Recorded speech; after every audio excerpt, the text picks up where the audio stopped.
Over the holidays, Russian President Vladimir Putin's insatiable and unreasonable demands only grew. So did Russia's threat to Ukraine, Europe, NATO, and our own interests. Putin cannot be allowed to use force or the threat of force to further erode Ukraine's territorial integrity.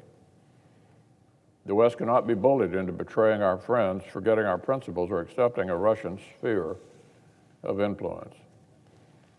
Freedom's friends will either stand up to the bully while we have a chance, or we will rue the day we did not, whether in Europe, Asia, or elsewhere.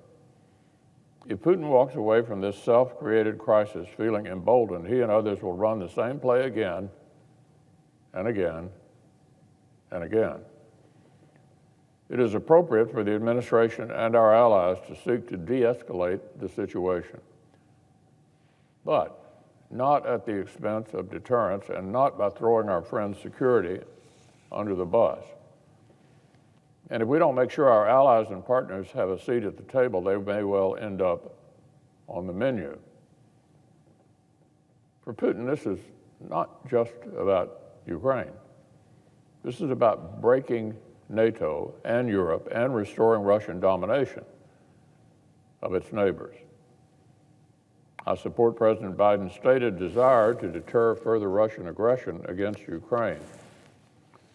But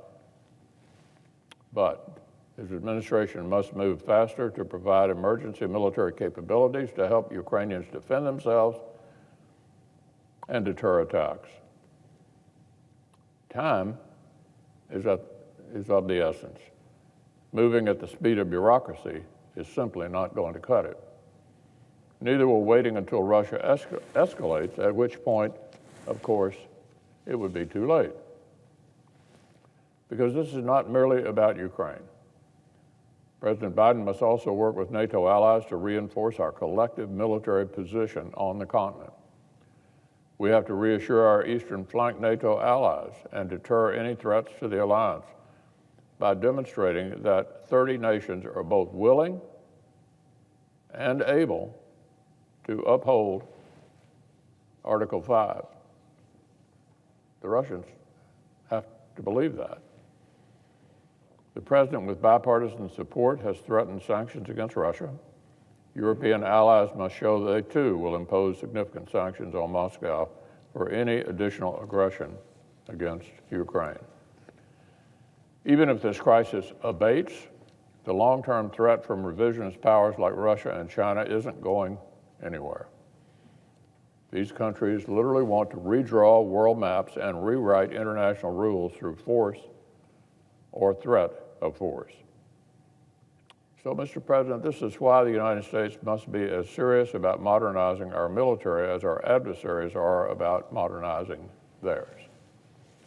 While the Biden administration talks a good game about competing with China, their first budget proposal to cut defense spending in real terms, actually in real terms, it was especially significant given runaway inflation. We cannot shirk on investing in our military, and our friends and allies must also pull their weight.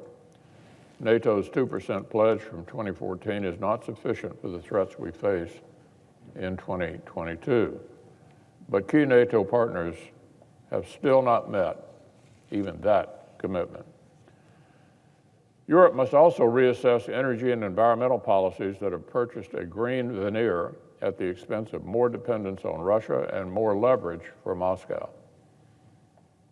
This should begin with abandoning the Nord Stream 2 pipeline.